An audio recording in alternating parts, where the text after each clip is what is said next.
In January 1938, the Austrian Chancellor Kurt Schuschnigg received credible information that the Austrian National Socialists were planning a coup. Adolf Hitler had absolutely nothing to do with this, but at the end of the day, the only man who could possibly restrain them was him. Schuschnigg, quite understandably, asked to speak with Hitler personally at the Berghof. This fairly understandable act led to a series of events which neither Schuschnigg nor anyone else saw coming. When he turned up to the Berghof, he planned to play the victim, which indeed he was. Instead, Hitler immediately took the offensive and berated him for hours on end, demanding that he sign a new agreement which reduced Austrian independence. Seyss Inquart, a man agreeable to both Germany and Austria, was to be Minister of the Interior, and Austria was to coordinate her economic and foreign policy with that of Germany's. Schuschnigg signed and then went back to Austria to get the document approved, which after much discussion went ahead. This wasn't the end, however. Schuschnigg simply could not accept the humiliation, and a tidal wave of resentment began to build up inside of him. Eventually, it came to the surface in the form of a decision that would change the fate of European history. For some strange reason, after the crisis had already concluded, Schuschnigg decided that now was the time to make a great act of defiance. He would stop this slow slide towards vassalage by simply staging a plebiscite in a few days' time before Hitler could react. The issue was firstly that he didn't even make plans for how this vote would be carried out, and secondly, the Austrian people overwhelmingly wanted to unite with Germany. It was just Schuschnigg and his government which was standing in the way. To make a long story short, this brash decision led to Hitler and Goering taking advantage of the crisis. Schuschnigg had no friends abroad, and the situation quickly got out of hand. Before long, he realised his mistake, but it was too late, and he resigned. Seyss Inquart took his place, and in March 1938, Austria ceased to exist, after the German army moved in, where they were greeted by emotional cheers, flowers, and kisses. No one abroad really cared all that much. After all, it was a union that both sides wanted. The more important aspect of this whole crisis was that it showed that the borders of Europe were once again movable. It showed Hitler that he could gamble for his aims and get away with it.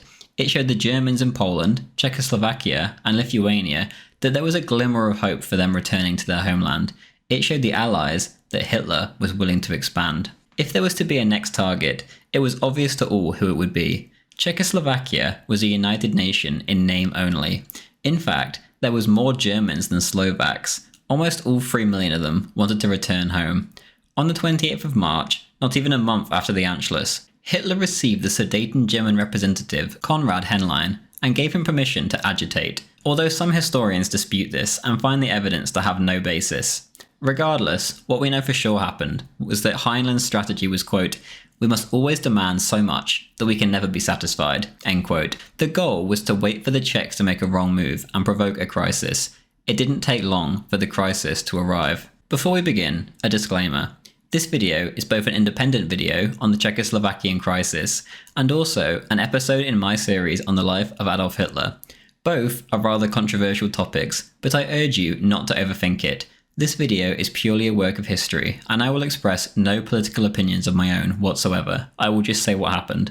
All my sources will be linked in the description, and if you want anything more specific, then please do ask in the comments, and I'll be happy to provide it. Thank you. As always, you can easily watch this video on its own, but if you'd like to start the series from the start, then the link will be in the description, or on my channel homepage. And lastly, a huge thank you to my Patreon, Subscribestar, and YouTube members. YouTube is my full-time job. However, my videos need to undergo a manual review for monetization, and as a result, it is purely these kind donations and subscriptions that keep me afloat, and I cannot thank you all enough. So if you do enjoy these videos, and you'd like to support the channel, join the Discord, our weekly Hearts of Iron 4 games, or even our new Minecraft server, then please do consider signing up via one of the links in the description. Even the $2 tier helps massively. Thank you.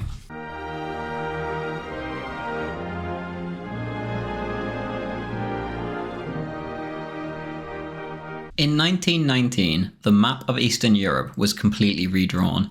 The empires of Germany, Russia, and Austria gave way to a whole handful of new countries in the name of self-determination. Negotiating the borders of these new states was a nightmare. It took over a year to finalise all the peace conferences, and almost everyone was left disappointed, except the new nation of Czechoslovakia. Romania, the Czechs, and the Yugoslavs had all been promised Hungarian land before the Hungarian Treaty had even come up for discussion yet. Due to this, without the Allies even realising it, they ended up punishing Hungary far harder than any other nation. Rather understandably, the Hungarians were furious, and the issue of their countrymen being stuck inside of their neighbours' borders became the focus point of Hungarian politics for the next few decades. They would play a key role going forward. In Paris, the Czechs were the most well-received of anyone, and managed to charm, lie, and manipulate their way into not only freeing themselves from centuries of Habsburg rule, but also into making a huge multinational state with them at the head. Margaret Macmillan describes the impression the Czech representatives gave in her book, Peacemakers. Quote, "Where the Poles tended to bring exasperated sighs, even from their supporters, the Czechs basked in general approval. The Poles were, of course, dashing and brave, but quite unreasonable. The Romanians, charming and clever, but sadly devious. The Yugoslavs, well, rather Balkan.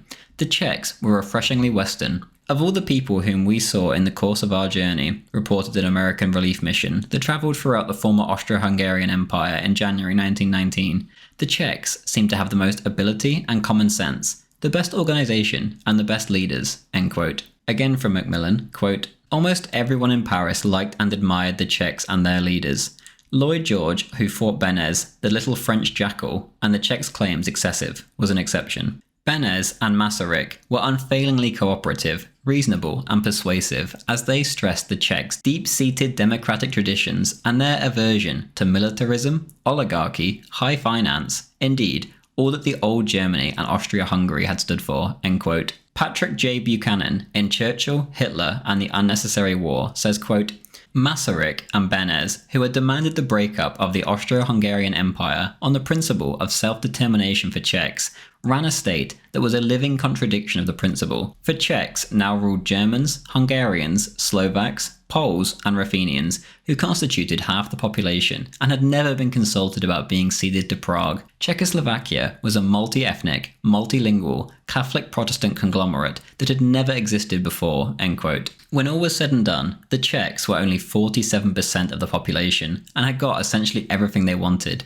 The Paris Peace Conference was such a mess that all of this had essentially been achieved via trickery. When President Woodrow Wilson was asked why he had handed over 3 million Germans to Czech domination, he exclaimed, quote, "Why, Masaryk never told me that."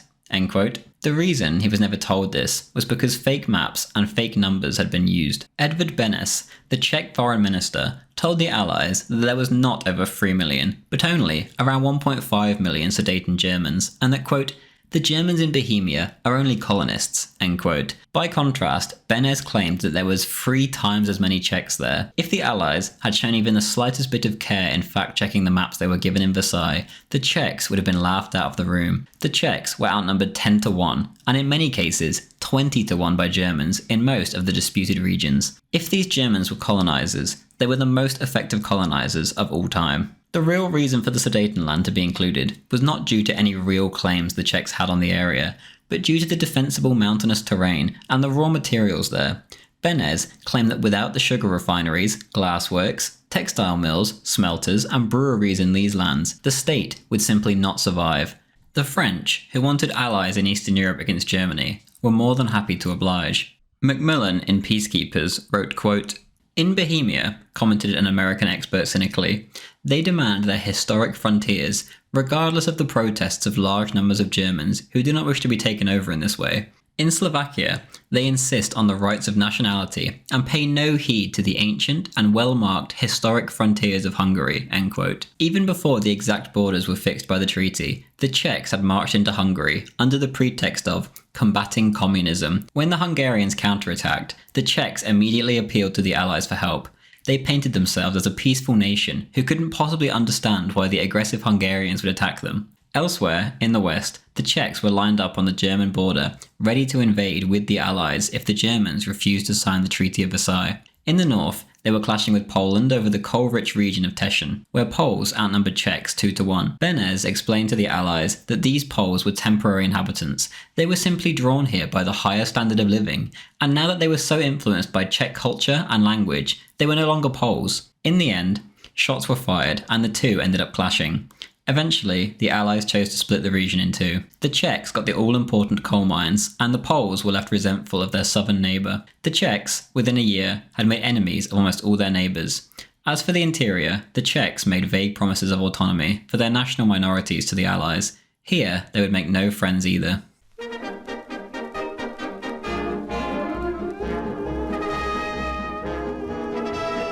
Even before the end of the peace conferences, the state was showing signs of the chaos to come. In early 1919, the Slovakians immediately got a taste of what life would be like under this strange new state. Slovakia was cut off from the Hungarian markets it had been attached to for centuries. There was no more Hungarian coal. The sugar beets rotted in the fields. The refineries closed down. There was riots all over the Slovakian lands. Farmers and factory workers were out of work. An American reporter said that in effect, the Slovakians were saying to their new Czech overlords, quote, "We thank you for nothing. You say you have rescued us from the political oppression of the Hungarians, which was in fact pretty bad, but now we are under martial law. We have no work, little food, we suffer from cold, and our future is bleak," end quote. The tension continued to ramp up, and the Czechs did nothing to help. As a result, when the Czech army marched into Hungary that summer, the Slovaks attacked them in the rear. Even the Slovakian delegates that were meant to arrive in Paris for the peace talks were prevented from leaving the country and had to take a detour through Yugoslavia, Italy, and Switzerland just to get there. Here, they asked Edward House, an American diplomat, to come with them to their leader at a monastery. This man was Andrej Hlinka, a Catholic priest and the most important man in Slovakian politics. He told House, quote, "We have lived alongside the Magyars for 1,000 years. All the Slovak rivers flow towards the Hungarian plain, and all our roads lead to Budapest, their great city, while from Prague we are separated by the barrier of the Carpathians," end quote. He went on to say that Slovaks were true Catholics, and the Czechs, whatever they said, were infidels.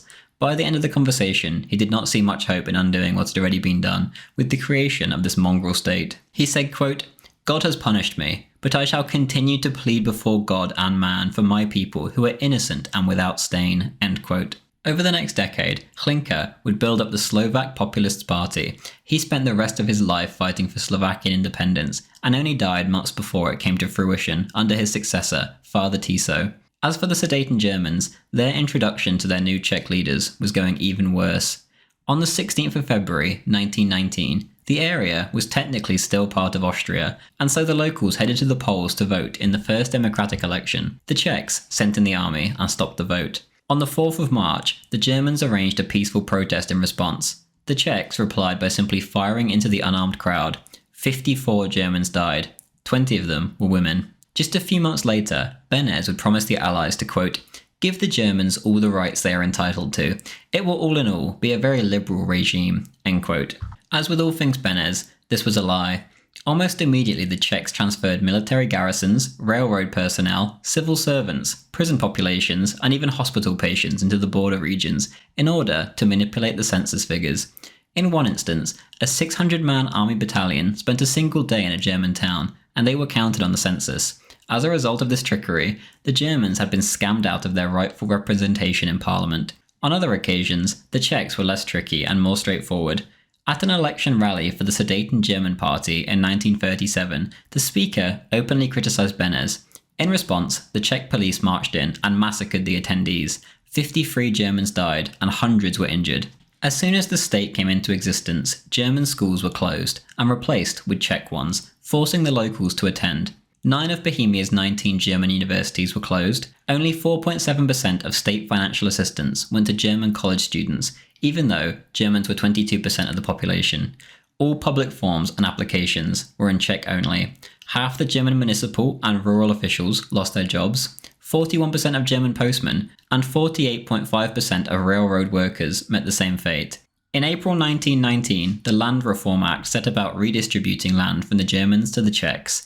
The head of the program described how it worked. Quote, "The soil is passing from the hands of the foreigners into the hands of the Czech people," end quote. Many Germans had to return to their formerly owned lands as tenant farmers to get by. 1/3 of the Sudeten land was covered by forests. Here, the Czech state took over direct administration and immediately fired 40,000 German forestry workers, who were then swiftly replaced with Czechs. This pattern was repeated in most industries. In 1936, the British Foreign Office estimated that the Germans, who were 22% of the population, made up 60% of the unemployed. In May 1919, Beneš, the same man who said he would give Germans all the rights they were entitled to, said that the Czechs were, quote, mortal enemies of the Germans. Later that month, during the inauguration for President Masaryk, the local Czechs broke into a home for not displaying a Czech flag. Inside, they found a German widow and mother of 4 who was bedridden from illness. They then proceeded to drag her down the staircase feet first, letting her head bounce off the steps. She died of her injuries. In 1921, Czech troops were randomly deployed in German settlements with no warning. Then, 4 miles from the German border, German protesters met the arriving Czech military personnel in Graslitz. In response, the soldiers just opened fire on the crowd once more. 15 Germans died. Between 1923 and 1932, there was 8,972 legal proceedings conducted against dissident members of ethnic minorities under the Law to Protect the Republic. Many of these were just Germans visiting Czechoslovakia for sports competitions or for ethnic festivals. To put all this into perspective, 56% of the country was declared as a, quote, border zone. This border zone actually just meant the minority areas. 85% of Sudeten Germans lived here, all of the Poles, all of the Ruthenians, and 95% of the Hungarians. If you lived in the border zone, you lived under martial law. The army supervised the administration of factories, construction projects, public works, the telephone service, and forestry. The minority citizens only had limited civil liberties. To add insult to injury, Beneš described his country as a, quote, lighthouse of democracy. All these actions hadn't gone unnoticed. Whilst the French didn't care, Chamberlain, a good Christian, and a man who always wanted the best for Europe and just wanted to avoid war, did care.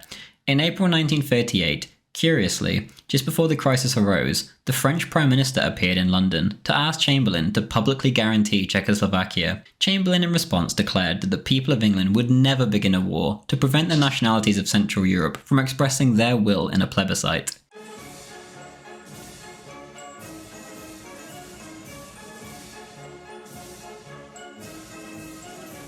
Even before the peace treaties were signed in Paris, France was thinking ahead to the future.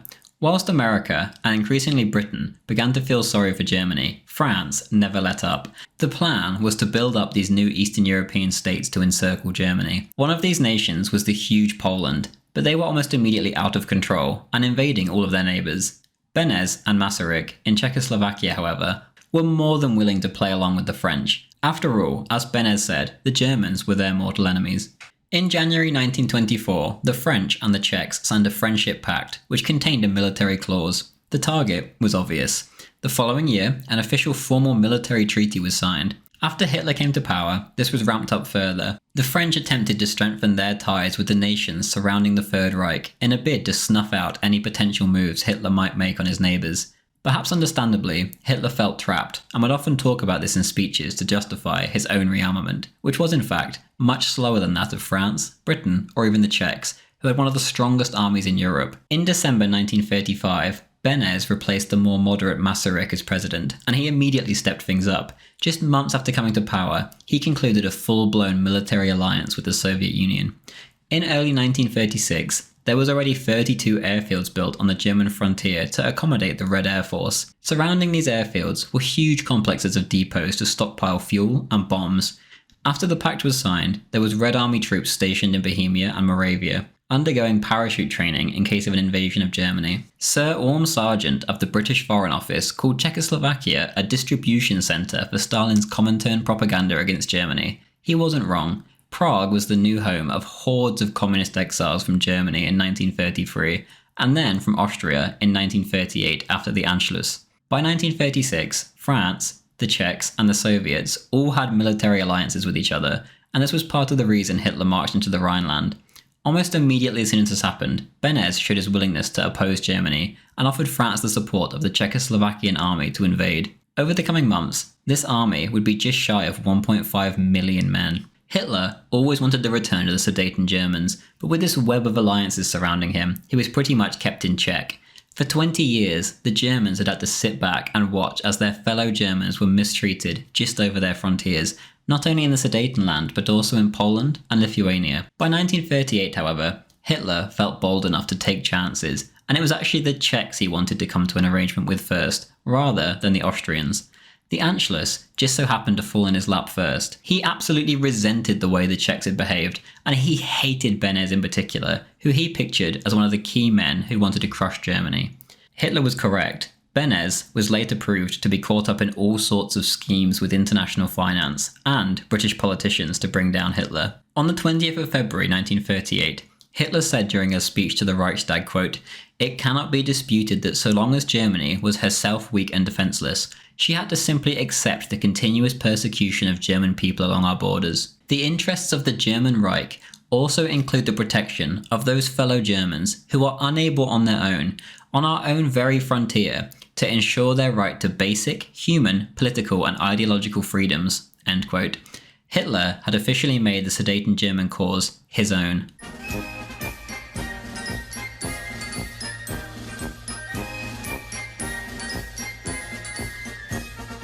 By 1938, everyone sort of knew that a showdown between Hitler and Beneš was coming. Beneš had been like a yappy chihuahua barking at a puppy, only for that puppy to grow up to become a pit bull. Now, the tables were turned. Hitler could bark back.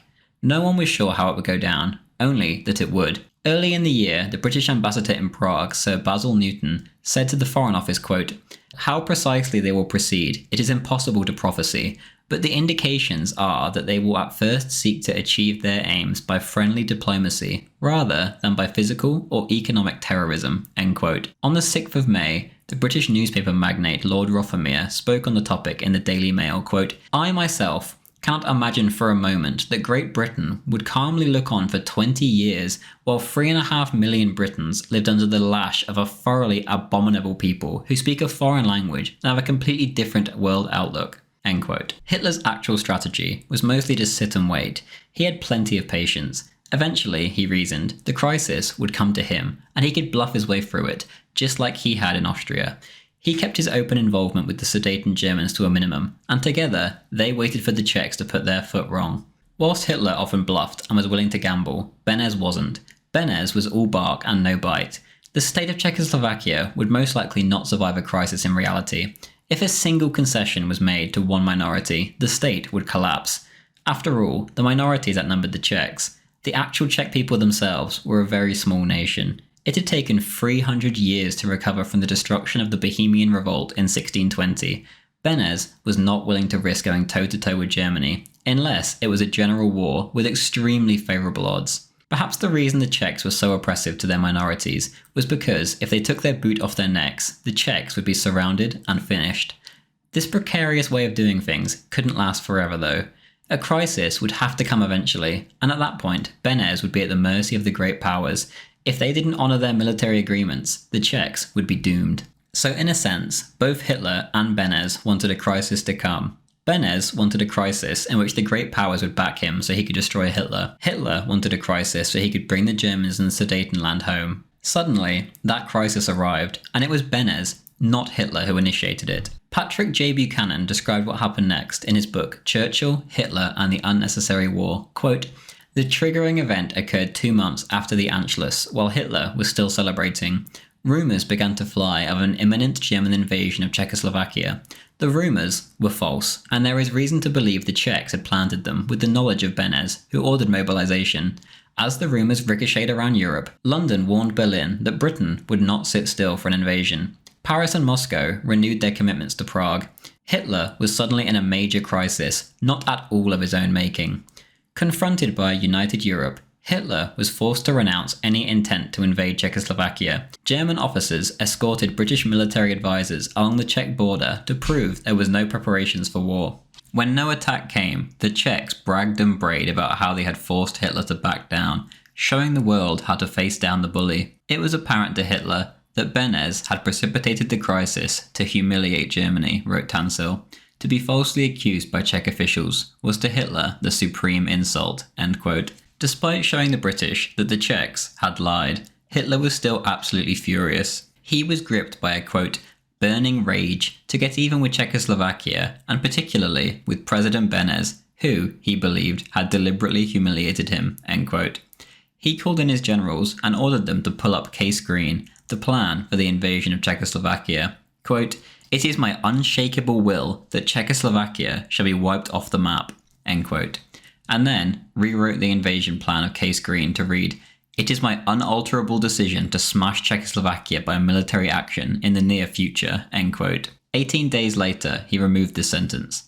Neville Henderson, the British ambassador to Germany, recalled, quote, "The defiant gesture of the Czechs in mobilizing some 170,000 troops and then proclaiming to the world that it was their action which had turned Hitler away from his purpose was regrettable. But what Hitler could not stomach was the exultation of the press. Every newspaper in America and Europe joined in the chorus. No had been said, and Hitler had been forced to yield. The democratic powers had brought the totalitarian states to heel, etc. It was above all this jubilation which gave Hitler the excuse for his worst brainstorm of the year, and pushed him definitely over the borderline from peaceful negotiations to the use of force. From May the 23rd to May the 28th, his fit of sulks and fury lasted, and on the latter date he gave orders for a gradual mobilization of the army," end quote. And so, Beneš, like Schuschnigg before him, took the gamble that would lead to the collapse of his own country.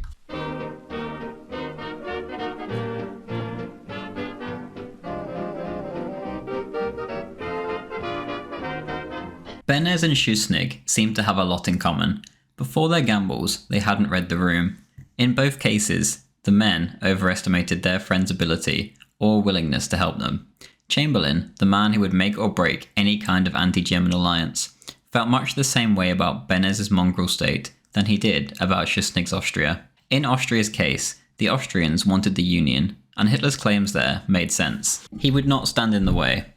In the Czechs' case, Hitler had perhaps even more valid grievances, as the Germans were being horribly mistreated. Most of the Germans fit neatly into the border regions and could be separated from the Czech state without much bother. The only argument the Czechs had was that the region was defensible. Other than that, they had no reasonable claim to it. Besides the validity of the Czech cause, there was the other elephant in the room, the practical aspect. Czechoslovakia's geographic position made it near impossible to help. It jutted out directly into German territory. Before the crisis had even broken out, Chamberlain wrote to his sister, quote, "You only have to look at the map to see that nothing that France or we could do could possibly save Czechoslovakia from being overrun by the Germans if they wanted to do it. Therefore, we would not help Czechoslovakia. She would simply be a pretext for going to war with Germany. That we could not do, unless we had a reasonable prospect of being able to beat her to her knees in a reasonable time, and of that I see no sign. I therefore abandoned any idea of giving guarantees to Czechoslovakia, or the French in connection with her obligations to that country," end quote. The French, for their part, remained tied to British foreign policy, despite their public declarations stating otherwise. The lack of French independence in foreign policy then had a domino effect. Stalin refused to honour his obligations to the Czechs if the French did not. Even in terms of practicality, the Soviet position was difficult. Yes, they could help with their air force, but besides that, they had no means of getting actual ground forces to Czechoslovakia. They would have had to pass through Poland or Romania. The Poles detested the Soviets both as Russians and as communists, and the Romanians had their own issues with the Soviets at the border. There was zero chance of them being allowed to pass through. To make the situation worse, when Beneš had called the mobilization on the 20th of May, he didn't even consult his French allies. By the following day, Europe, thanks to the actions of a single man, was the closest it had come to war since the Great War. The Sudeten territories and the border forts were all manned, and the Czechs were ready for war. They just needed both Germany and their allies to take the bait. The French, this time, actually did. French Premier Daladier invited the German ambassador to his desk. On it was a mobilization order. Quote, "It depends upon you, Excellency, whether I sign this document or not," end quote. Back in Berlin, the British ambassador told Ribbentrop, quote, "France has definite obligations to Czechoslovakia, and that, if these had to be fulfilled, His Majesty's government would not guarantee that they would not be forced by events to become themselves involved," end quote. Ribbentrop was quite rightly absolutely furious at the British and French for taking the Czech bait, and began to rage with righteous indignation at Henderson, the British ambassador. If the Brits and French were crazy enough to possibly believe these rumours and go to war over them, he said, then, quote, "Once again, we shall have to fight to the death," end quote. After this, Ribbentrop quickly took a special plane to meet Hitler at the Berghof. Here, he found a Hitler who was as angry as he himself was. Not a single military movement had taken place near the Czech border, and not a single division had been concentrated there. As the days passed, however, Hitler's plans of invasion went from fake rumours to actual reality. He was absolutely livid. He had always detested the foreign press, but this was a new level. They were whipping up a European war purely based on an invented story by Beneš. On the 28th of May, Hitler called in his generals, and his mind was made up. He would crush Czechoslovakia, come what may. Even Goering was shocked, who was usually one of the more belligerent top men in the NSDAP. He said to Captain Wiedemann, Hitler's adjutant, quote, "Doesn't the Führer realise what he is doing? This will mean war with France," end quote. Nothing would change his mind, it seemed. Quote, "It is my unshakable will to wipe Czechoslovakia off the map. We shall have to use methods which, perhaps, will not find the immediate approval of the old officers," end quote. By the end of the session, Goering had been won over, as everyone always tended to when Hitler had made his mind up about something. Quote, "Mein Führer, let me congratulate you wholeheartedly on your unique concept," end quote. He told the army to prepare and gave them until the 1st of October to do so. In the West, Fritz Todt, the man who had built the Autobahn, was asked to speed up production on the West Wall to stop the French. Within weeks, over 500,000 men were working on fortifications on the French border. The plan was to use as few troops as possible to hold off the French, whilst the main force in the east obliterated the Czechs with a lightning strike. With all this being said, the Führer would obviously have preferred, at all costs, to not go to war with the Allies. But if it came to it, if he could not make them see sense, he would be ready. So, Beneš's trick had actually worked. Hitler would be baited into attacking the Czechs. The French had been taken in by it, as had the English. He just needed the crisis to continue down these very narrow tracks, which were in his favour. If it went another direction, however, Beneš could be ruined, and his country with it. It was all or nothing.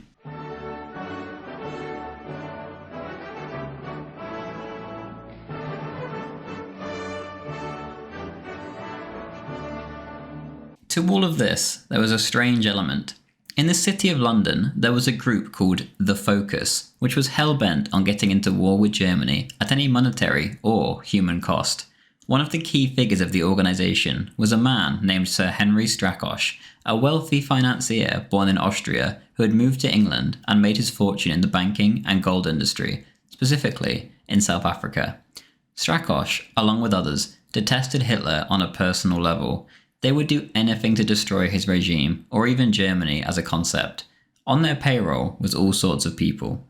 The most prominent among them, however, was Winston Churchill, who received a huge payment to get him out of his crippling financial situation in 1938, around the same time as the crisis. In return, he was tasked with bringing Britain into a general war with the Germans. In 1940, when he actually came to power, he was paid a fortune not to surrender, and to keep the war going, which he duly did against the wishes of his country. He didn't care, he was getting rich. Another on payroll included Duff Cooper, First Lord of the Admiralty, who actually resigned after the crisis, as his efforts to provoke a war failed.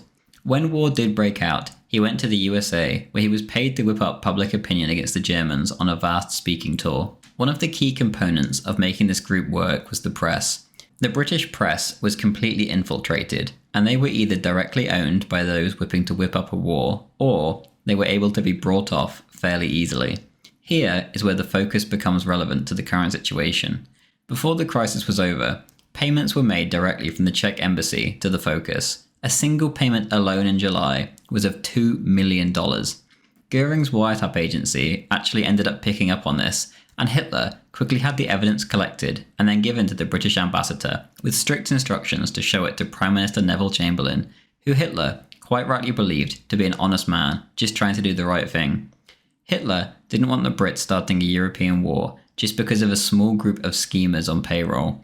Chamberlain would talk about Churchill and his schemes to overthrow him in his diary later on, but there wasn't much he could do. He was absolutely surrounded by those being paid to undermine his appeasement policy. Even his own foreign minister in the past, Anthony Eden, was one of those almost certainly on payroll, as he too was one of the biggest agitators by far.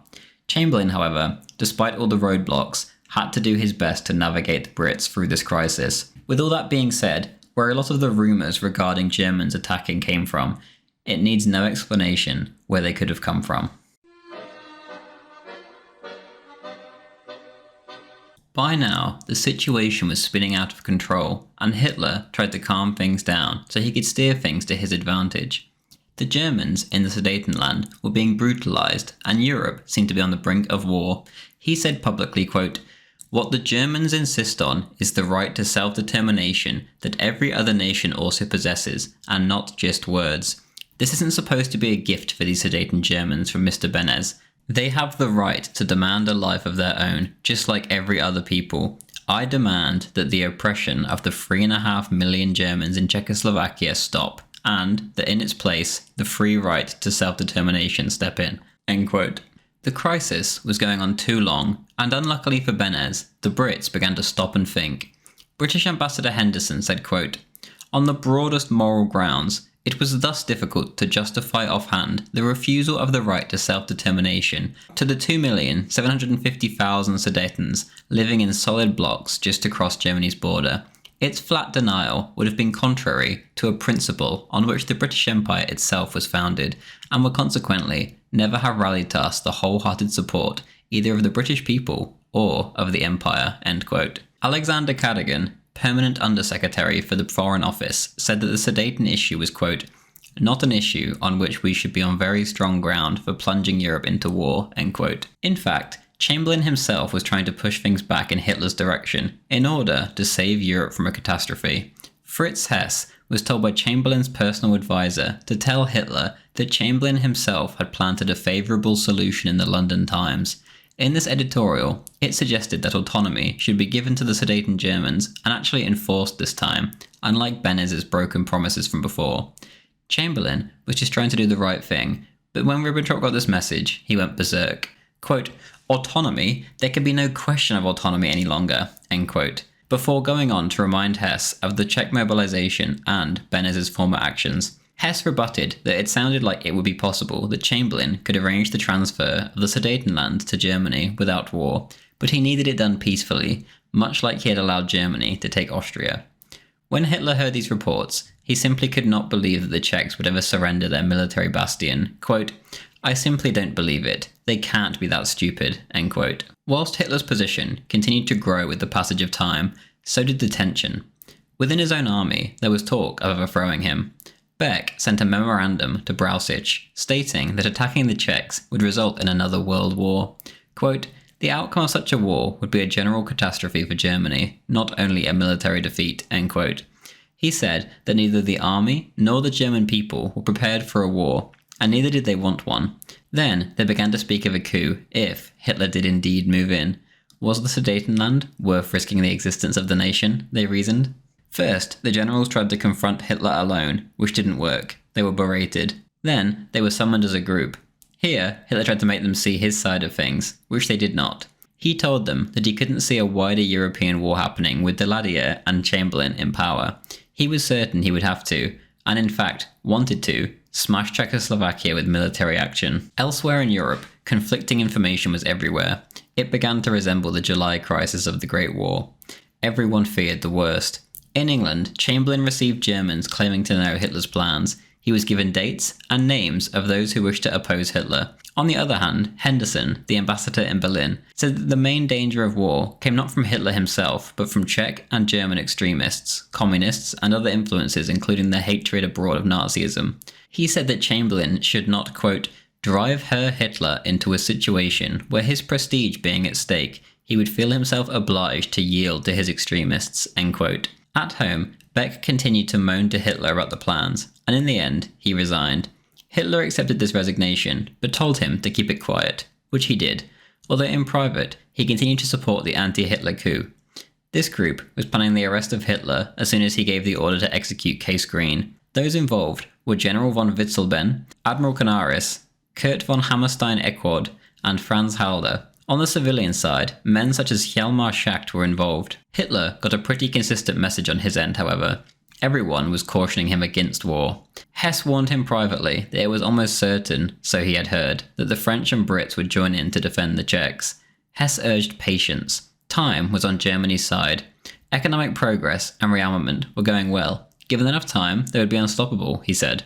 Most of all, he believed that the, quote, "Jewish propaganda would lose its effectiveness in Western nations over time, which would remove any desire to intervene in German affairs." Hitler didn't really buy any of this, however. As time passed and that year's Nuremberg rally was approaching, the world held its breath. Many thought that now would be the time that the Führer would announce his plans to invade. Ambassador Henderson wrote home, quote, "The anxiety is no less great in Germany than elsewhere, and dictators can and must speak more clearly than the leaders of a democracy," end quote. Those that were worrying need not have bothered, however. This year's rally was called the First Party Rally of Greater Germany, and the occasion was centred around previous events in Austria, not the events to come. Hitler had brought the imperial crown, the orb of empire, the scepter, and the imperial sword of the Holy Roman Empire from Vienna. He declared that they would remain in Nuremberg forevermore. At no point during the rally so far was the current crisis mentioned. All that remained was the final ceremony on the 12th. Meanwhile, in the background and in the coming weeks, Hitler and his generals would spend hours staring at maps, wondering how best to smash the Czechs. On this matter, they didn't have much luck. The Czech fortifications were akin to that of the Maginot Line in France, and no matter what ideas came to mind, all of them seemed to resemble a new Verdun. There appeared to be no way through without a total bloodbath. Perhaps the generals weren't actually trying to find a solution. After all, they were trying to put Hitler off. Keitel and Jodl found their cowardice disgusting. Jodl wrote in his diary, quote, "There is only one undisciplined element in the army, the generals. And in the last analysis, this comes from the fact that they are arrogant. They have neither confidence nor discipline because they cannot recognize the Führer's genius," end quote. He then continued on and said that they looked upon Hitler as the little corporal from the Great War, quote, "instead of the greatest statesman since Bismarck," end quote. Meanwhile in England, Chamberlain was still trying to defuse the situation and come to an understanding. He said to a group of journalists on the 11th of September, quote, "Herr Hitler has repeatedly expressed his own desire for peace, and it would be a mistake to assume that those declarations were insincere," end quote. The following day was the 12th, the day everyone had been waiting for, the Nuremberg rally finale. Hitler arrived at the stadium at 7 p.m. to the roars of the crowd.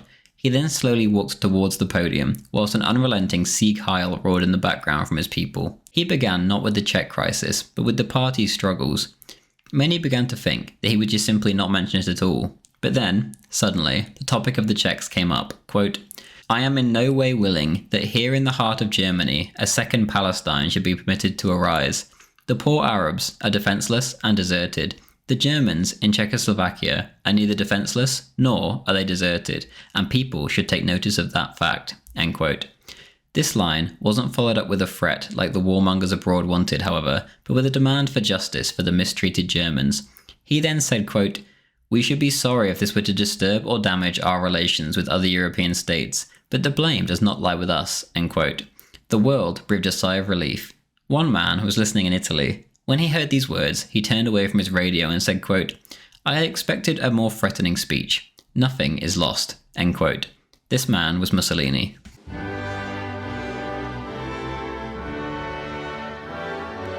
The most important recipients of Hitler's speech, however, were the Sudeten Germans themselves. To them, the truth behind Hitler's words were loud and clear.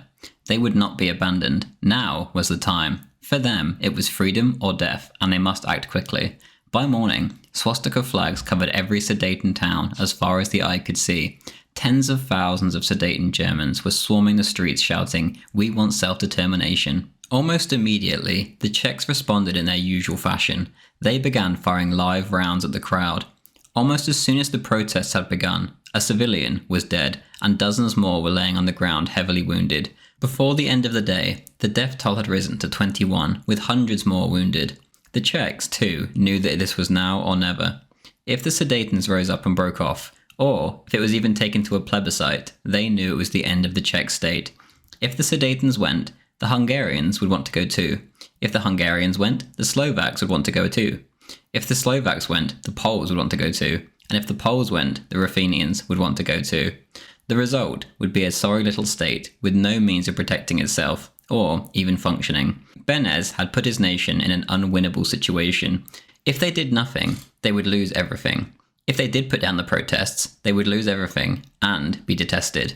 They chose to be detested. Henlein, the Sudeten German leader, took his chance and made a general call for freedom. As the situation got worse, more and more Sudetens began to rise up. The crisis was here. Almost the entire Sudeten German population went on strike and refused to pay taxes. Martial law was declared, and Germans began to be massacred all over the border regions. Prague declared a state of siege.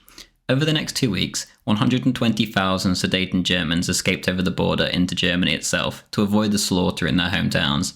Henlein quickly lost control of the situation and appealed for Hitler to send the army in to, quote, put an end to any more murders resulting from Czech fanaticism, end quote. Paris and London began to panic, realising that the horse they had backed was going mask off and simply massacring minorities. Daladier, the French premier, continued on this path and warned Chamberlain that no matter what, he would back the Czechs. He claimed that the Czech state was vital to the future war with Germany. Quote, in any military operation, there are wonderful possibilities for attacking Germany from Czechoslovak territory, end quote. Meanwhile, French aviation minister Pierre Cot said, quote, from this state, the German economy and the German industry can most easily be destroyed with bombs. Joint attacks of the French and Czech air forces can very quickly destroy all German production facilities, end quote. Chamberlain, on the other hand, was not thinking of future war, but future peace. He had previously proposed visiting Germany, much to Daladier's annoyance, but now he would wait for the French no more. He immediately proposed a meeting with Hitler to personally fix this whole mess. Chamberlain was putting his foot down and taking charge. The French would have to take a back seat. When Hitler received the personal telegram from Chamberlain, he was absolutely beaming with joy and completely taken by surprise. His first reaction was, quote, I fell from heaven. He immediately fired off a reply enthusiastically accepting Chamberlain's offer to meet the next afternoon at the Berghof. Hitler's dream was coming true. He could finally make arrangements with the British, man to man, in good faith. In England, the population was absolutely overjoyed by the news that their Prime Minister was taking such a step in their benefit to bring about peace. Crowds rushed to the streets to wish Chamberlain well with tears in their eyes, praying that their sons wouldn't be sent off to fight another pointless war. Meanwhile in Prague, the Czechs lamented their situation that their own leader had thrust them into. The newsboys in Prague shouted, extra, read how the mighty head of the British Empire goes begging to Hitler. Meanwhile, crowds rushed to the streets to support President Beneš. They urged him not to back down, come what may. Beneš had quite the same idea. The Germans intercepted communications between Prague and its British and French embassies, both of which were wrapped up with Churchill's The Focus group. The central Czech government sent out communications stating that they must all stall for time to give Beneš's shadowy associates time to topple the Chamberlain and Daladier governments so they could install the, quote, war parties, aka the warmongers like Churchill. In Rome, Mussolini remarked, quote, there will be no war, but this is the liquidation of British prestige. If British prestige meant saving the lives of millions of Europeans in a war, and the Sudeten Germans themselves from a genocide, then perhaps it was a price worth paying. Early on the morning of the 15th of September, Chamberlain left 10 Downing Street and set off on his journey to Croydon through the crowds of cheering Brits to reach his plane. Here he spoke into a BBC microphone, quote, my policy has always been to ensure peace. The prompt acceptance of my suggestion encourages me to hope that my visit today will not be without results, end quote. At 8 a.m, Chamberlain set off in an aeroplane for the first time in his life. On the way, he felt a mixture of giddy excitement and crippling unease. The fate of Europe was in his hands.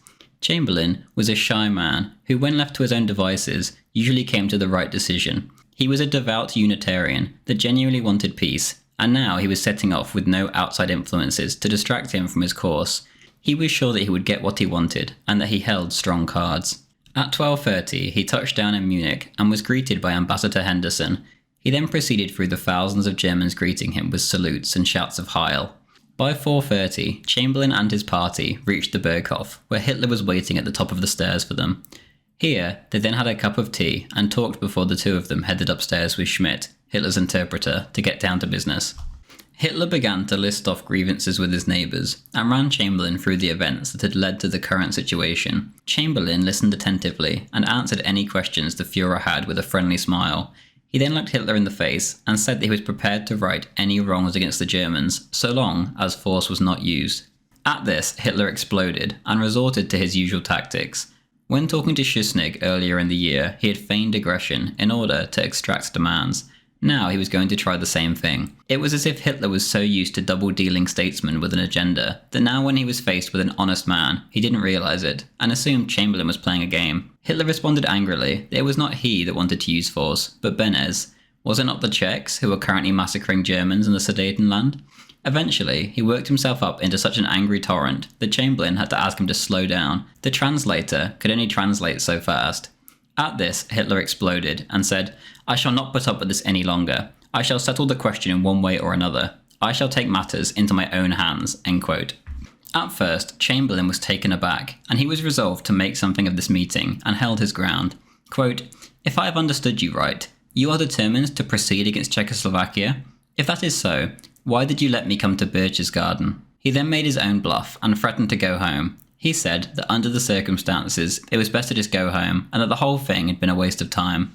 Immediately, Hitler stopped. He didn't expect this counterattack. He then calmed down and spoke carefully, quote, if, in considering the Sudeten question, you're prepared to recognise the principle of the right of peoples to self-determination, then we can continue the discussion in order to see how the principle can be applied in practice, end quote. After some more discussion, common ground began to be found, and Chamberlain said, quote, I therefore suggest that we break off our conversation at this point, and that I return to England immediately for consultation, and then meet you again, end quote. Schmidt said that the Führer's face showed visible relief as he translated the words about meeting again. Hitler, for his part, agreed that he would take no drastic actions in the meantime, unless a, quote, particularly atrocious incident occurred, end quote. And on that note, their 3-hour talk came to an end. The two then walked downstairs, still happily talking as they went. Hitler asked Chamberlain to join him to view the sights around the Berghof, but Chamberlain was fixated on his mission. He declined as, quote, lives were being lost, in reference to the Sudeten Germans. He wrote to his sister, quote, I had established a certain confidence, which was my aim, and on my side, in spite of the hardness and ruthlessness I thought I saw in his face, I got the impression that here was a man who could be relied upon when he had given his word, end quote. When he returned home, he was once more met with huge crowds and applause. Meanwhile, in the US, President Roosevelt was absolutely livid. He raged against the PM's policy of peace at any price. He saw it as simply postponing an inevitable conflict, a conflict he wanted in order to realign the world to his and those behind him's principles. He even compared Chamberlain to Judas, a comment that Chamberlain, a devout Christian, would have found sickening coming from Roosevelt, who as a Freemason hated Christianity. At home, Chamberlain too faced opposition, not from his people, who were almost completely united in his favour, but from Parliament. Men such as Churchill, Eden and Cooper were agitating as hard as they could to get Chamberlain out of the way, or to push him towards war. They knew this was their big chance, but Chamberlain was absolutely fixed on his goal. On the 18th of September, Chamberlain met with the French delegation headed by Daladier. Here he told them straight that Czechoslovakia must be willing to cede territory to Germany. Daladier, by this point, was beginning to tire of the whole ordeal. Perhaps the blood of the Sudeten Germans had made him reconsider. Regardless, he finally ended up agreeing with Chamberlain, and said that a little, quote, friendly pressure must be used to persuade the Czechs to cede, quote, some portions of Sudeten territory, but added that there must be some form of genuine guarantee for the remainder of the Czechoslovak state afterwards. Chamberlain wasn't so sure about this, but after some hesitation, he finally agreed to keep the French on side. Afterwards, Chamberlain as usual wrote to his sister, quote, I have still many anxious days before me, but the most gnawing anxiety is gone, for I feel that I have nothing to reproach myself with, and that on the contrary, up to now, things are going the way I want, end quote. The next day, it was time to inform Beneš of the news that he would have to give up some territory, or lose all support. When confronted with this information, Beneš's whole world seemed to crash down before his eyes. He was so agitated, in fact, that at first he refused to discuss the matter. To add insult to injury, the British ambassador then told him that a response must be forthcoming, as Chamberlain wanted to talk to Hitler again in 48 hours. It was becoming clear that his bluff had failed, but the cornered Beneš scurried away to seek help from other quarters, whilst he left Chamberlain anxiously awaiting a reply. The following day, he summoned the Soviet minister and asked firstly if the USSR would fulfill their treaty obligations if France did likewise, and then secondly, he asked that if France refused, would the USSR support the Czechs in the League of Nations? By 7 p.m, he received a positive response to both of these questions directly from Moscow. 45 minutes later, the Czech foreign minister was telling his government to reject the British proposals and to try their luck with the French and the Soviets. The French ambassador was quickly summoned, and Hodzer, the Czech foreign minister, begged him to get a telegram from Paris stating that France would back out of the British agreement if it came to fighting. He said, quote, it was the only way of saving peace, end quote, and then assured the French ambassador that Beneš fully consented to all of this, which was a lie. The French ambassador sent this message back home, but Newton, the British ambassador, sent a different message home. In this, he urged Halifax to send Beneš a final ultimatum to accept the proposal, quote, without reserve and without further delay, failing which His Majesty's government will take no further interest in the fate of the country, end quote. The Brits were officially washing their hands of Benez. Halifax rushed to 10 Downing Street upon receiving this message. By midnight, he was back at the Foreign Office, sending back instructions to Newton to urge the Czechs to consider, as if not, Chamberlain would have to postpone or cancel his second meeting with Hitler, aka he would leave Hitler to smash the Czechs.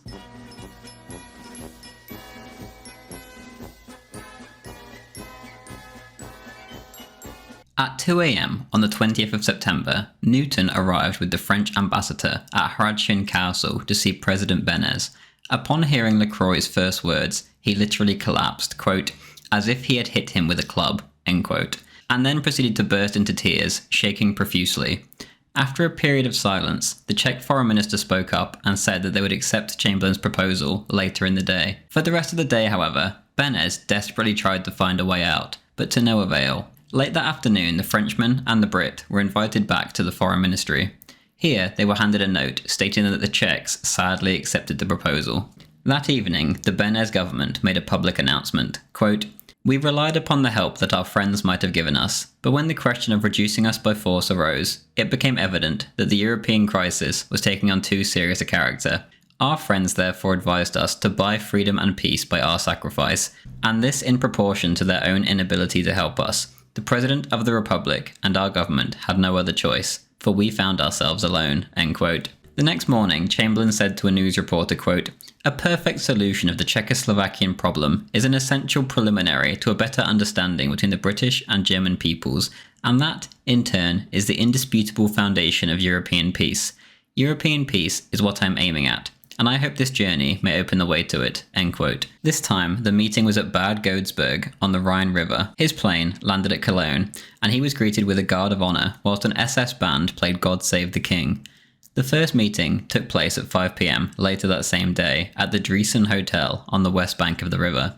Chamberlain listed off the concessions that he and the French had gotten out of the Czechs in the previous few days, and then finally mentioned the guarantee that the British and the French had given the Czechs of what would be left of the state afterwards. He then leaned back in his chair as if he was proud of his work over the previous 5 days. Then, to Chamberlain's complete surprise, Hitler said regretfully, quote, I am exceedingly sorry, Mr. Chamberlain, but I can no longer discuss these matters. This solution, after the developments of the last few days, is no longer practicable, end quote. Chamberlain bolted up in his chair and looked furious. He simply didn't understand, he said. This was the exact solution that Hitler had wanted a few days ago. What could possibly have changed? Hitler replied that to make a non-aggression pact with the Czechs, which was part of Chamberlain's deal, was impossible until the claims of Poland and Hungary had been satisfied with the Czechs too. Hitler then proceeded to critique the British proposal point by point, and stated that the Sudetenland should be occupied by German forces immediately to prevent any more bloodshed. Chamberlain replied that he was disappointed. He had just risked his political career to give Hitler everything he wanted, yet here he was, demanding more. Then, Chamberlain was handed a note by one of his men, telling him that German troops had just crossed over the Czech frontier at Eger to prevent a massacre of Sudeten Germans. Chamberlain replied that such incidents were bound to happen, and urged Hitler to do, quote, all that was humanly possible to settle matters in an orderly, peaceful way, and not to allow the work for peace to be disturbed by shootings and incidents, end quote. He then asked Hitler what proposal he had to work towards this goal. Hitler replied once more that the Sudetenland must be immediately occupied by German troops.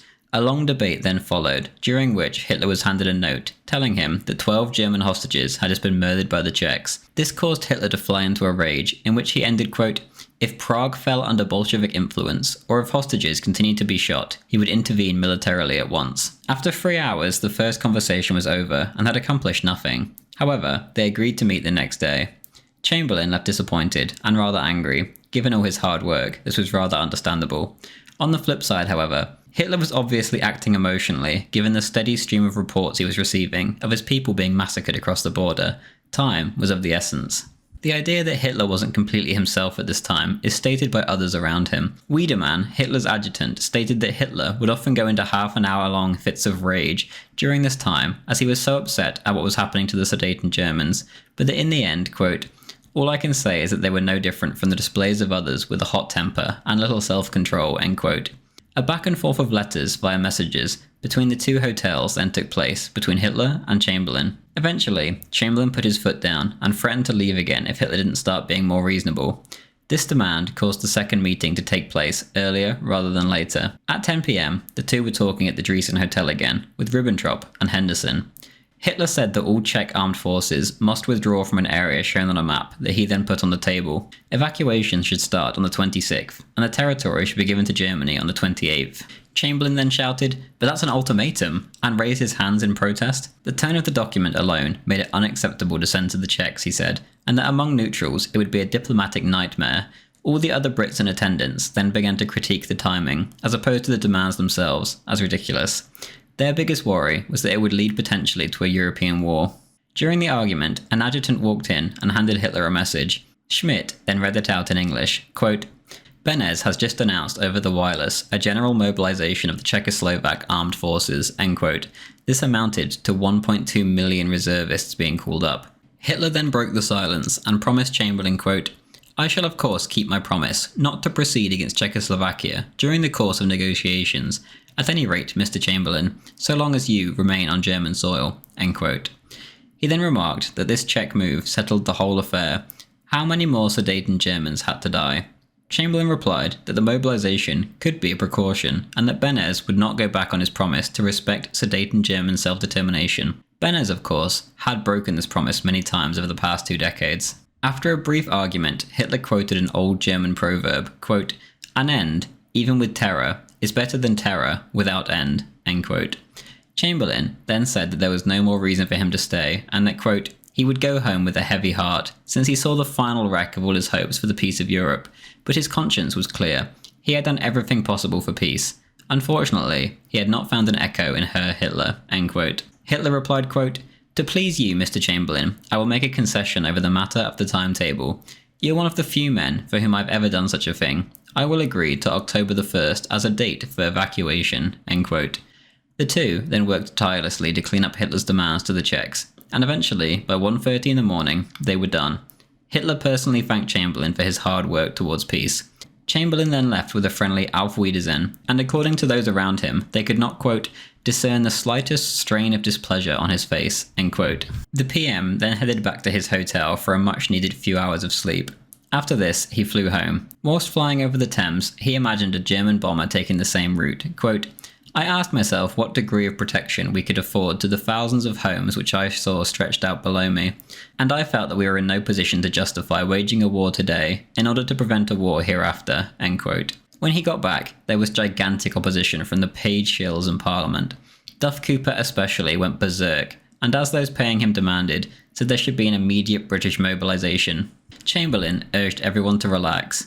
Meanwhile in France, the French had already ordered a partial mobilization. After a day of dealing with a split cabinet, he was then subjected to a meeting with Jan Masaryk, the Czech ambassador. His government was amazed at the contents of the Hitler demands. He said that it was an ultimatum that would remove the Czechoslovakian state of the means to defend its national existence. Quote, "Against these new and cruel demands, my government feels bound to make their utmost resistance, and we shall do so, God helping," end quote. It seemed as if everyone on Chamberlain's side was turning against him, when that evening, the French delegation turned up in London to discuss the latest happenings. Daladier declared that France wouldn't recognise Germany's right to seize the Sudetenland. Chamberlain then asked if France would declare war if Hitler simply imposed on Czechoslovakia a frontier based on strategic considerations. Daladier gave an evasive answer, and when pressed said that France might try a land offensive after a period of concentration. The meeting was then cut short for half an hour, so Chamberlain could talk to his cabinet. Quote, "I am unwilling to leave unexplored any possible chance of avoiding war. Therefore, I suggest that, basing myself on the personal conversations I have had with Herr Hitler, I should write him a personal letter," end quote. The letter contained a last appeal suggesting a joint commission to determine how to put into effect the proposals already accepted by the Czechs. Quote, "If the letter fails to secure any response from Herr Hitler, Sir Horace Wilson should be authorised to give a personal message from me to the effect that if this appeal was refused, France would go to war, and if that happened, it seemed certain that we should be drawn in," end quote. The following morning, the 26th of September, Sir Horace Wilson was personally sent to deliver the letter. When Schmidt began to read it out to Hitler, the Führer began to lose it. "It is no use talking anymore," he exclaimed, and when Schmidt got to the part of the letter stating, "The Czechoslovakian government regard as wholly unacceptable the proposal," Hitler got to his feet and headed for the door. When he got to the door, however, he changed his mind and sat back down. His emotions were once again getting the better of him. He didn't calm down, however. He shouted out that the Germans were being treated like Negroes. One wouldn't even treat the Turks like that, he said, before proceeding to rally against the Czechs. He did calm down, however, and accepted that he would have to negotiate with the Czechs. He said that they must accept his memorandum within 48 hours, however. Come what may, he said, German troops would occupy the Sudetenland on the 1st of October. Hitler's rage continued into the evening when he made a speech at the Sportspalast. His ire was especially reserved for Beneš. Quote, "It is not so much a question of Czechoslovakia, it is a question of Herr Beneš," end quote, before explaining that it was he who set about the genocide of the German minorities, and it was him who was putting his country at the feet of the communists. Quote, "He now holds the decision in his hand, peace or war. Either he will now accept this offer and at last give Germans their freedom, or we will take this freedom for ourselves.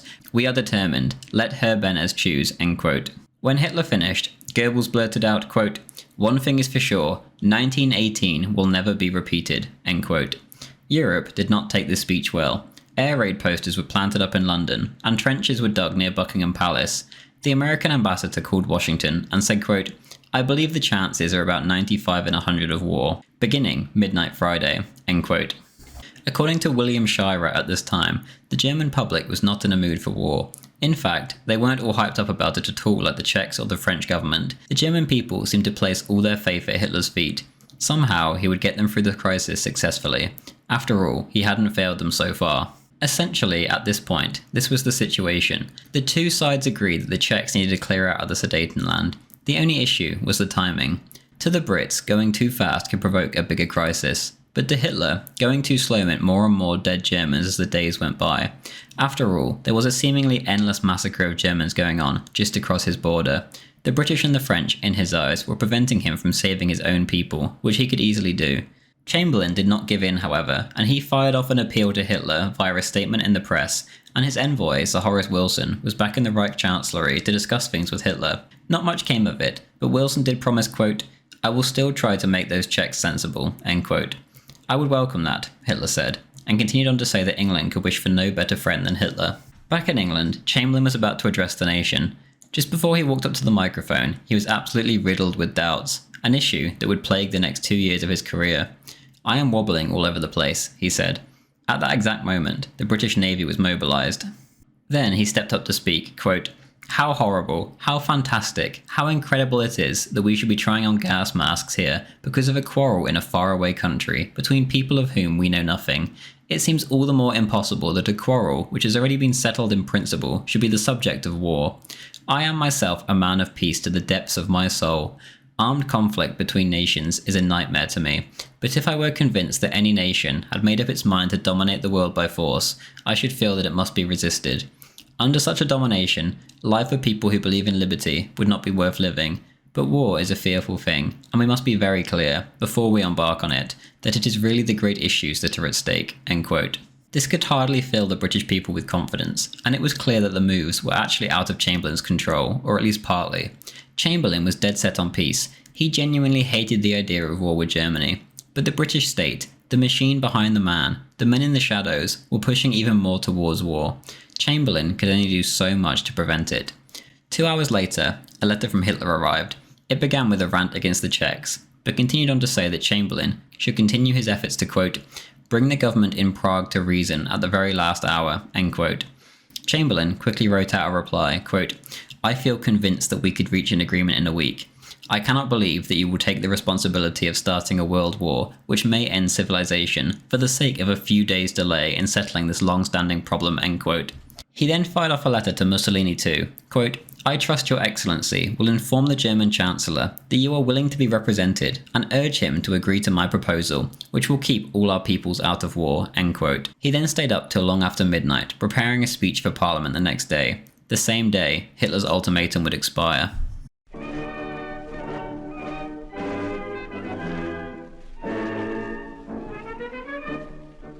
The world woke up on the 28th of September 1938, expecting war. Today was the day. Everybody feared the worst, or, in the warmonger's case, the best. But ultimately, the majority of Europeans did not want to start killing each other. At 8 AM, the French ambassador requested an audience with Hitler to present a new suggestion. He was told by Ribbentrop that Hitler was not receiving ambassadors. Just after 10 a.m, British Ambassador Henderson called Goering to tell him that both him and his French colleague were being denied access to the Führer by Ribbentrop. Goering, who genuinely wanted to avoid war, said, quote, "You need not say a word more. I am immediately going to the Führer," end quote. The Chancellery was in absolute chaos when Goering arrived. Generals were everywhere, followed by their staff. Everyone was rushing around, trying to consult Hitler or others. Hitler himself had gone off to his winter garden for privacy. Goering grabbed former Foreign Minister Neurath to join him, and they went in. Neurath said, quote, "Mein Führer, do you wish to start a war under any circumstances? Of course not," end quote. Ribbentrop was hovering outside, and then suddenly Goering stormed out screaming, quote, "Herr von Ribbentrop, if war should break out, I will be the first one to tell the German people that you pushed things to this end," end quote. The two then began berating each other in front of everyone. Ribbentrop said that Goering feared combat, to which Goering responded that he would be in the leading aeroplane the second Hitler said march, on the condition that Ribbentrop joined him. At 11 a.m, François Poncet, the French ambassador, was finally allowed in, and Ribbentrop joined them. The Frenchman laid out a map on the table and said, quote, "You are naturally confident of winning the war, just as we believe that we can defeat you, but why should you take the risk when your essential demands can be met without war," end quote. Hitler had no response to this logic, and it appeared things were tilting towards peace, even at this late hour when Hitler seemed genuinely decided on war. Suddenly, a messenger burst in and said that Ambassador Attalico had an urgent message from Rome. It was the Duce with an urgent message. The ambassador, who was completely out of breath from sprinting over, said, quote, "Il Duce informs you that, whatever you decide, Führer, fascist Italy stands beside you." Il Duce is, however, of the opinion that it would be wise to accept the British proposal and begs you to refrain from mobilization, end quote. Hitler replied, quote, "Tell Il Duce I accept his proposal," end quote. The meeting with the Frenchman then carried on, but Hitler didn't reveal that he had accepted Mussolini's proposal. When asked for a solid reply, Hitler just told the Frenchman that he would have an official response early that afternoon. Eventually, over the next few hours, a general plan began to emerge. Hitler would delay the mobilization as suggested by Mussolini, and then he and Chamberlain would meet again, this time with Mussolini and Daladier as well in Munich. Chamberlain's invitation arrived as he was addressing the House of Commons. He was just talking about Hitler delaying the mobilization, and then he was given a slip of paper. His face instantly transformed, quote, "That is not all. I have something further to say to the House yet. I have now been informed by Herr Hitler that he invites me to meet him at Munich tomorrow morning. He has also invited Signor Mussolini and Monsieur Daladier," end quote. An unidentified member of the House shouted out, "Thank God for the Prime Minister," and then a hysterical applause erupted from the crowd. The usually restrained Queen Mary, who happened to be in the audience, burst into unstoppable tears of joy. Sir John Simon recalled, quote, "From all sides there was impetuous cheering, in which few failed to join, and we adjourned almost at once by common consent. I saw men, some of whom have since spoken slightingly of what Chamberlain was trying to do, cross the floor in tears and with unrestrained emotion grasp him by the hand," end quote. One of the only men in the room who wasn't impressed was Winston Churchill. He was heard to say, quote, "And what about Czechoslovakia? Does no one think of asking their opinion?" end quote. As we know now, however, Churchill was wrapped up in a scheme with the Czech government and the Focus, worth millions of pounds to provoke a war with Germany. So understandably, he would have been rather angry, as his paymasters could simply turn the tap off if war did not come. Churchill was in a minority in this moment, however. The only ones not celebrating were those being paid, or those hell-bent on war for their own personal reasons. One of these men was Benez himself, the man who had set off the crisis. He sent off a plea to Chamberlain, quote, "I ask Mr. Chamberlain very earnestly for help, because it is our desire to contribute to peace. I beg, therefore, that nothing may be done in Munich without Czechoslovakia being heard," end quote. This was coming from the man who was currently wrapped up in a scheme to try and take Chamberlain down. Another group that was dismayed was the anti-Hitler group. This group, entirely made up of the old nobility who missed their privileged days under the Kaiser, had now lost their pretext to take down Hitler. It was over for them. Elsewhere, everyone else celebrated. In Paris, London, New York, and capitals all over the Western world, there was crowds in the streets shouting for joy. A generation had been saved from war thanks to Chamberlain, Adolf Hitler, and Mussolini. At 6 p.m, Mussolini's train left Rome to the sounds of roaring cheers. Not only did he now appear to be the saviour of peace across the globe, but he had won Hitler's gratitude for supporting him throughout the crisis. Many of Hitler's doubts about his ally must have suddenly disappeared overnight. In return, Hitler would never let Mussolini down. On the morning of the 29th, Hitler met Mussolini between Munich and the border. Hitler proceeded to get Mussolini up to speed on the recent developments. Meanwhile, Chamberlain and Daladier were on their way by plane. Before setting off, Chamberlain said to journalists, quote, "If at first you don't succeed, try again." That's what I'm doing. When I come back, I hope I may be able to say, as Hotspur says in Henry IV, out of this nettle danger, we pluck this flower safety. Daladier touched down at 11:15 a.m., expecting to be detested by the Germans. Instead, he was greeted with cheers and given a hero's welcome. Chamberlain too was greeted even more heroically, although he was only in public for a few minutes before being whizzed off to the Führerbau for the conference. He was the first to arrive with his two colleagues. Eventually, Hitler arrived last, and the four men sat down with their aides at a buffet table. Everyone greeted each other warmly, but all were a little cold and skeptical of each other at first. Hitler did his best to keep things talkative, but most of his guests didn't speak German, so this was rather difficult. When the buffet was over, Hitler led the relevant men into a large rectangular room overlooking the Königsplatz. Here, they got down to business. There was no plan. The conference was terribly organised and arranged with very little notice. Regardless, everyone was here, and that was what counted. Different conversations began to arise between the different men, and no one really knew how to proceed. It was literally four men locked in a room, with the task of saving Europe from the brink of war, somehow. Eventually, Mussolini attempted to put some order into the proceedings, and he had put a written proposal down on the table, which he passed off as his own. The reality was, however, that the Germans had written it. By this time, however, it was 3 p.m, and it was time for lunch. After lunch, things were even more confused. Schmidt, the translator, was having an absolute nightmare, as he attempted to translate often 3 or 4 people talking at once. Things got even more hectic as others began to randomly invade the room. Goering, Henderson, the French and Italian foreign ministers, all sorts of men began to wander in with secretaries and adjutants. Everyone crowded around the floor to see what was going on, and in the end there was a strange semicircle forming of everyone. Of this strange group, Mussolini, who had acted as if he were the host the whole time, stepped up to take command. Mussolini could speak French, English, German, and obviously Italian. However, the other 3 could only speak their native language. He would ask Hitler something, get an answer, and then give an easy-to-understand summary, but not the exact wording to the English and the French. He would later recall, quote, "That was my great day. All eyes were on me, not on Mr. Daladier or Mr. Chamberlain. It was an occasion worthy of the Caesars. Do you remember?" End quote. By 8 p.m, agreement seemed imminent, however there was still plenty of finer details to clarify. Hitler, who had prepared a banquet to conclude the conference, was getting impatient, and suggested that they all go and eat, as the food was getting cold. The Brits and the French declined. Schmidt felt it was because they were in no mood, quote, "They had secured peace, but at the price of a serious loss of prestige," end quote. The Brits and the French then hurried off to their hotel rooms, where their food was then sent. The Germans and the Italians, however, remained at the Führerbau and began to celebrate with champagne. At 10 p.m, everyone was then back at the Führerbau and seated. Then, there followed 2 tedious hours of delay and redrafting, but eventually an agreement was reached. Goering recalled later, quote, "Actually, the whole thing was a cut-and-dried affair. Neither Chamberlain nor Daladier was the least bit interested in sacrificing or risking anything to save Czechoslovakia. That was clear as day to me. The fate of Czechoslovakia was essentially sealed in 3 hours. Then they argued for hours more about the word guarantee. Chamberlain kept hedging. Daladier hardly paid any attention at all. He just sat there like this." Goering slumped down and showed a bored expression. All he did was nod approval from time to time. Not the slightest objection to anything. I was simply amazed at how easily the thing was managed by Hitler. After all, they knew that Skoda, etc. had munitions plants in the Sudetenland, and that Czechoslovakia would be at our mercy.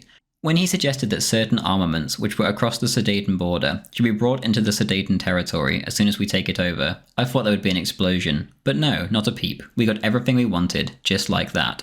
End quote. At 1:30 a.m, the finished document was placed on a table in front of all the participants for them to sign.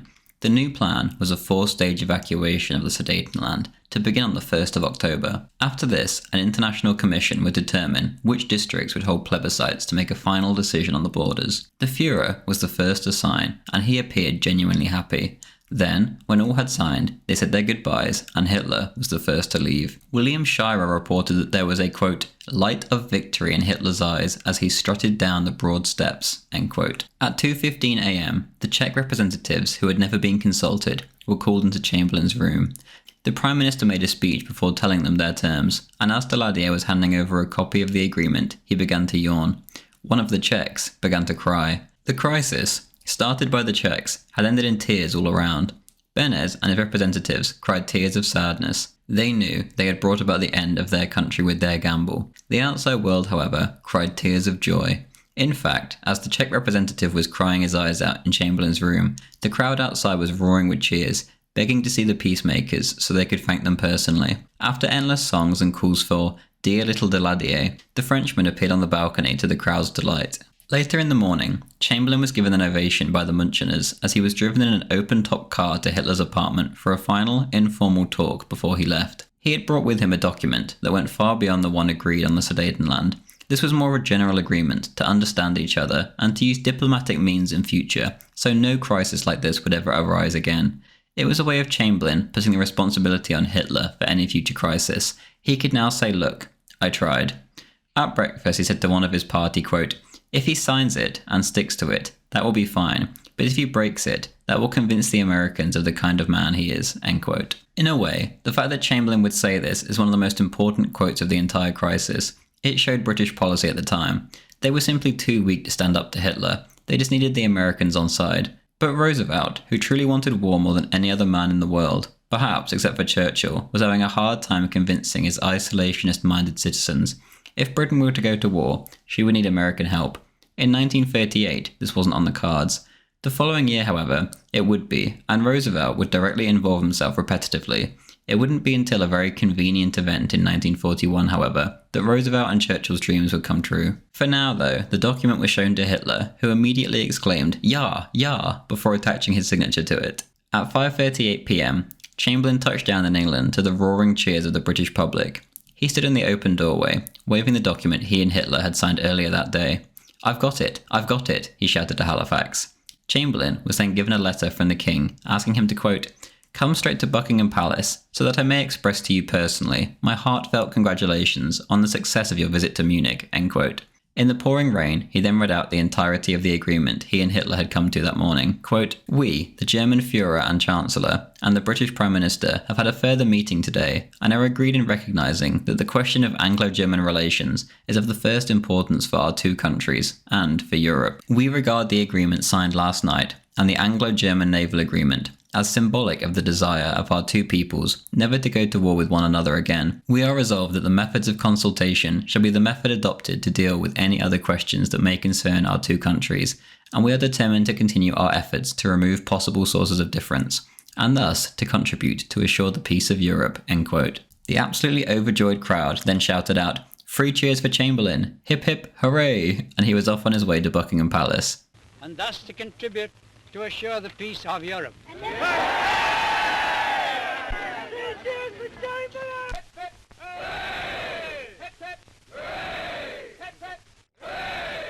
From Heston, a triumphal progress as Mr. Chamberlain drives to report immediately to His Majesty the King at Buckingham Palace.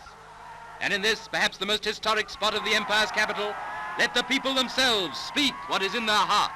The trip was only 9 miles, but due to the sheer size of the crowds, the journey took an hour and a half. Chamberlain wrote, quote, even the descriptions of the papers give no idea of the scenes in the streets as I drove from Heston to the palace.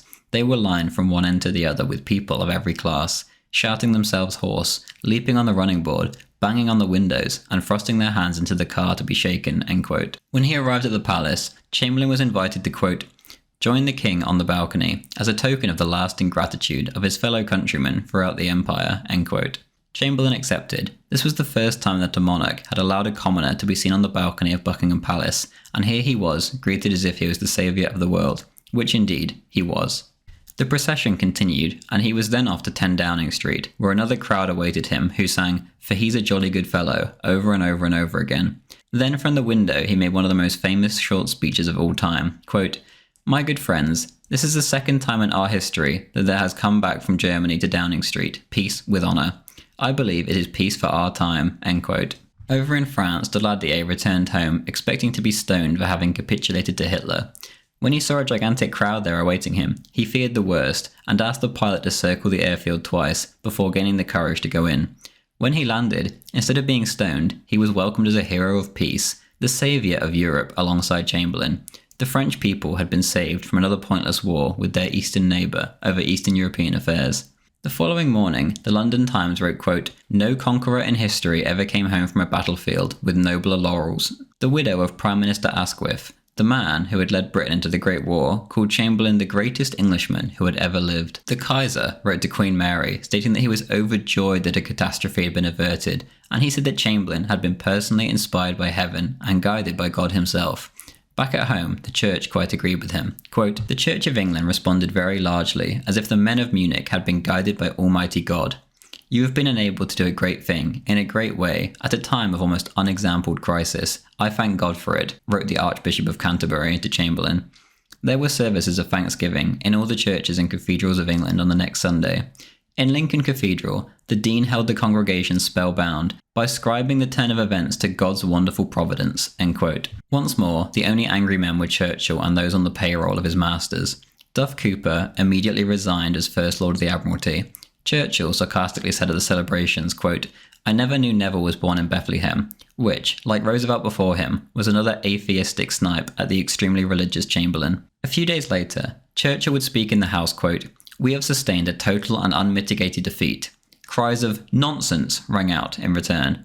Regardless, he carried on, quote, "All is over. Silent, mournful, abandoned, broken Czechoslovakia recedes into darkness. We have passed an awful milestone in our history, when the whole equilibrium of Europe has been deranged and the terrible words have for the time being been pronounced against the Western democracies. Thou art weighed in the balance and found wanting. This is only the beginning of the reckoning. This is only the first sip, the first foretaste of a bitter cup, which will be proffered to us year by year unless, by a supreme recovery of moral health and martial vigour, we rise again and take our stand for freedom as in the olden times." End quote.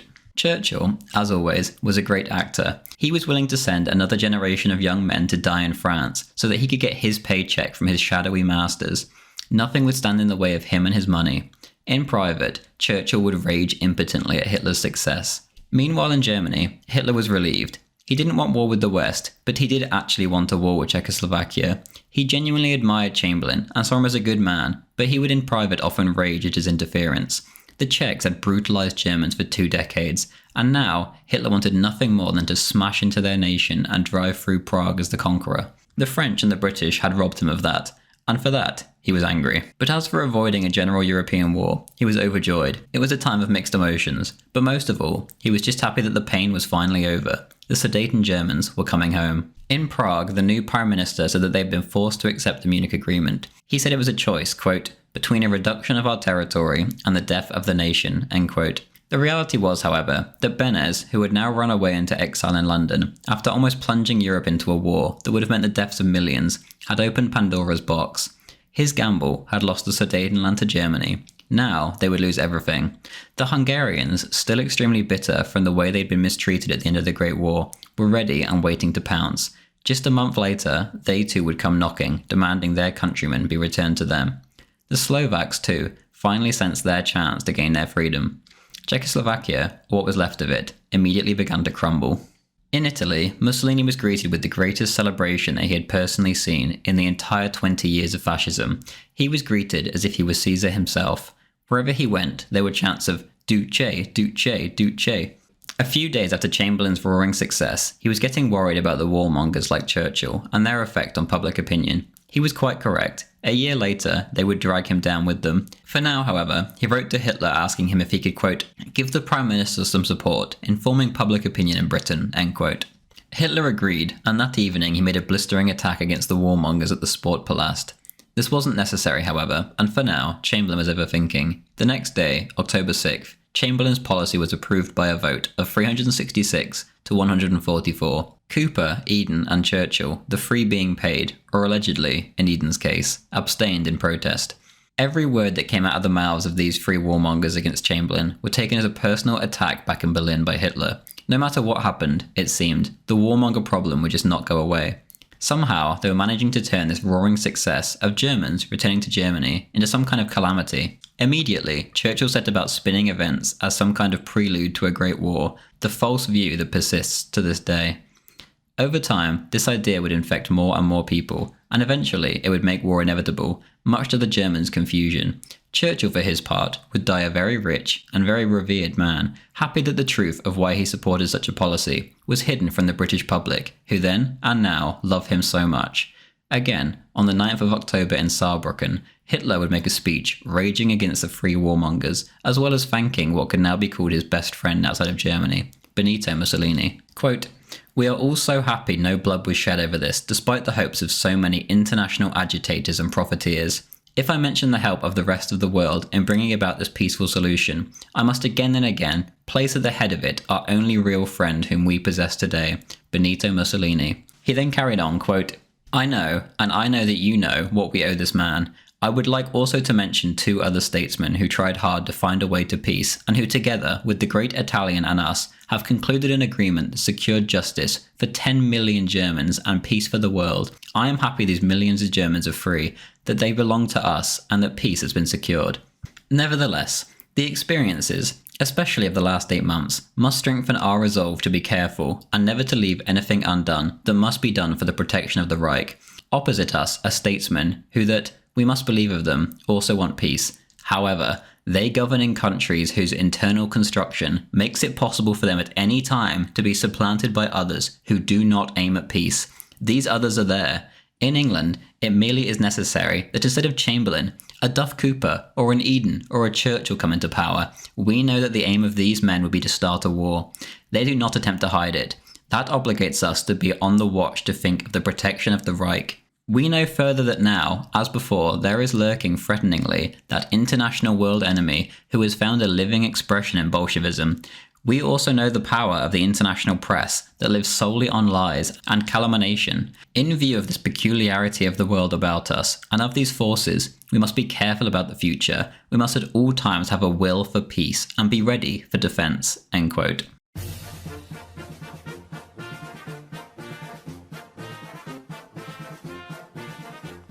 And so, in early October, Hitler entered the Sudetenland, where he was greeted much the same way as he was in Austria. He was swarmed, kissed, touched and given flowers. Crowds stretched for miles welcoming the Führer who had quite literally saved their lives.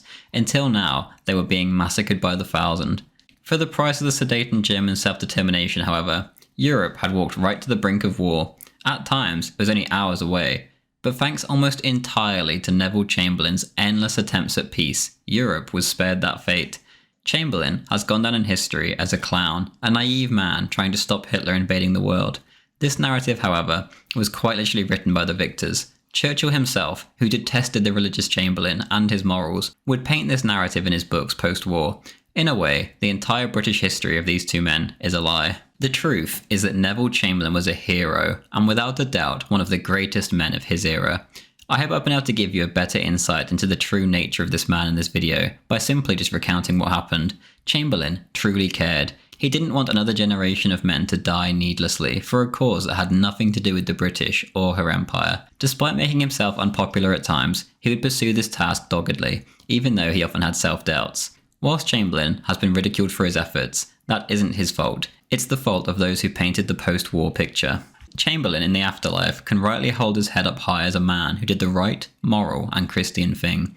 He is one of the greatest men of recent history and cannot be applauded enough. He was a moral man amongst a sea of thieves, snobs and warmongers with personal agendas in the British Parliament. There simply is not men like him in parliamentary politics anymore. Hitler, on the other hand, was going through it. During this entire crisis, he was worried he was approaching death's door. He was incredibly sick and would often talk of not being able to see the fruits of his hard work. In a way, this explains why he was so hasty to get the Sudeten crisis solved. He worried that his successors would not have the will to deal with such problems. Hitler's behaviour was by no means perfect during this whole crisis. Chamberlain was trying his best, but Hitler continued to make life difficult for him. He gave Hitler everything he wanted, but Hitler still worried over the timing.